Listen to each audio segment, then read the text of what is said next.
here I am. I know it's been a few days. However, I have been finishing up a mission, so to speak. Finishing up my master's. I've been working on that for the last year and a half, and I am there. Yes. Scholarship. Keeping it moving. Gotta do it. Can never be too young or old to learn, and we should be learning every day. I am a firm believer that once you stop learning, you stop living and you start dying. You know, we talk about people that are whatever age and how sharp they are in their minds, and this is what we should be striving to be. You should be learning something new, empowering yourself, your mentality, your spirit, your emotional IQ, somehow, some way daily.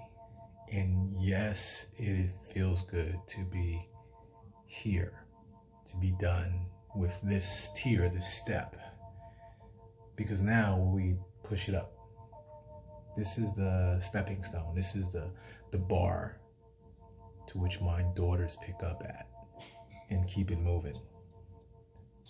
You know, the things I do in terms of progression are not just for me, whether they're for my daughters, my family, my loved ones, my daughters especially. If you're seeing this, you don't get to stop. This is where you pick up at. You keep it moving. Enough said. So, took a break yesterday while I was writing my final research paper, and I went jogging. Jogging, not running, not walking, but jogging.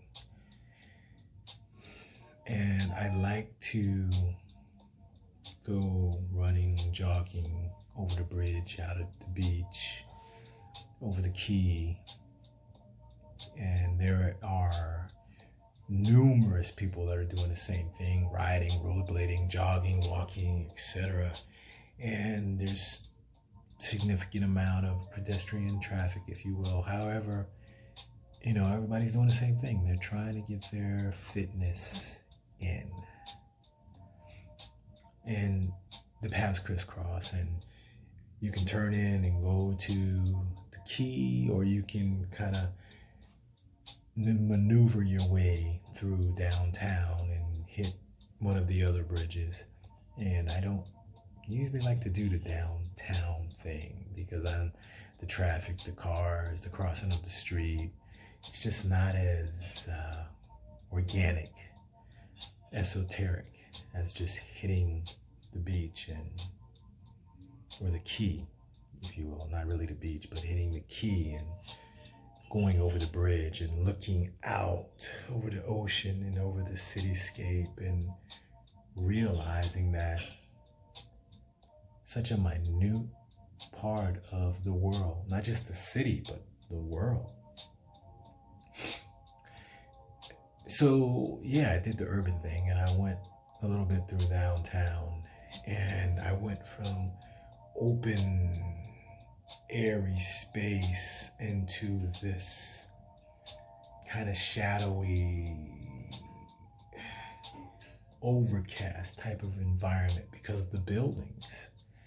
And I know at one point my music stopped because the signal got a little weak because of all of the concrete and steel and buildings. I was actually listening to satellite at that point, and you know, satellite gets blocked and you lose your signal. And it was saying weak signal, trying to connect. And I looked up and I could see the buildings overshadowing. And it was, I don't know, coincidental or godsend or just one of those things. But right about that same time, I got a text from one of my guys, and it was buildings, same type of scenario, a downtown scenario, buildings just hovering above whoever took this picture.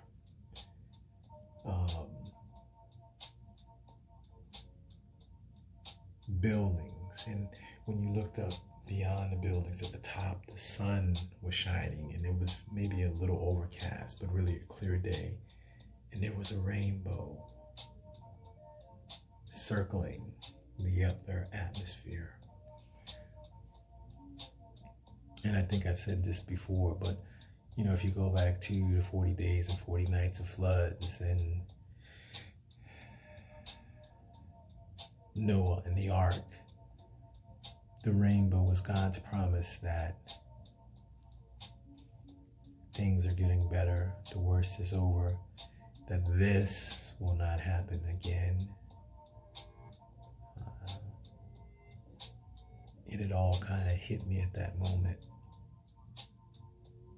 You know, even as I was downtown in the building shadowing, and I looked at this picture, and when I looked at the picture, I looked up and I didn't see that rainbow because of course it was from a different city, but I looked up and I looked beyond the buildings and I saw the sky, the blue sky, the clouds, and not the sun because the sun was in transition.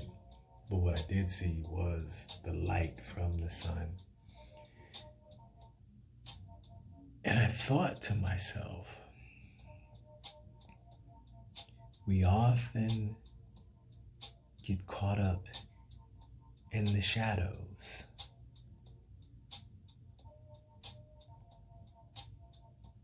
Out of the night that covers me, black as the pit from pole to pole, I thank whatever gods may be for my unconquerable soul.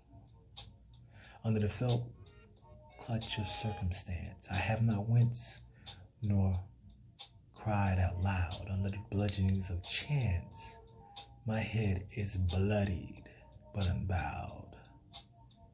Beyond this place of wrath and tears looms but the horrors of the shade. And yet the menace of the years finds and shall find me unafraid. Now that's not the whole poem, but I'm going to go back beyond this place of wrath and tears. Looms but the horrors of the shade.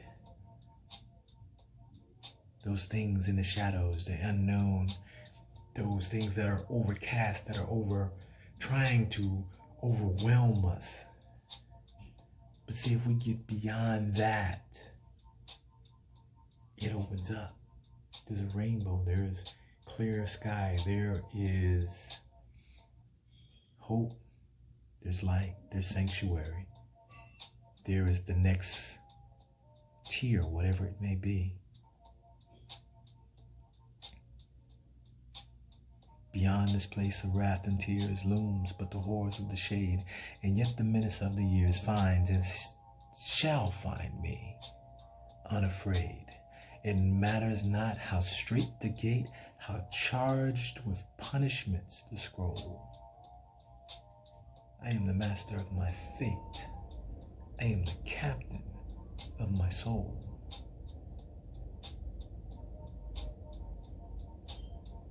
Invictus. Don't be afraid of the shadows. Look beyond them. Look for the rainbow because it exists. Look for the light because it will always be there.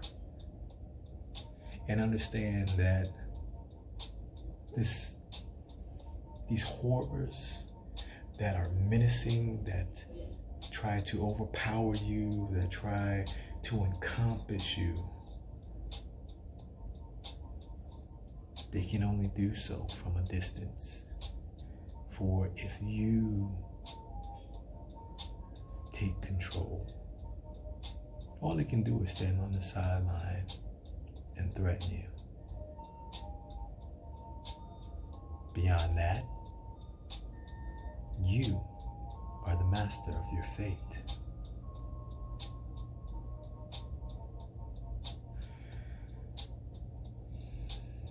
There's a rainbow. Allow yourself to see it. Stop looking into the shadows. Look beyond them. Stop looking at the walls of the box and look at the door to get outside. Stop chaining or allowing yourself to be chained to the center of the black cube and step forward. These are my thoughts. Just my thoughts. My thoughts from the basement. Peace out, y'all.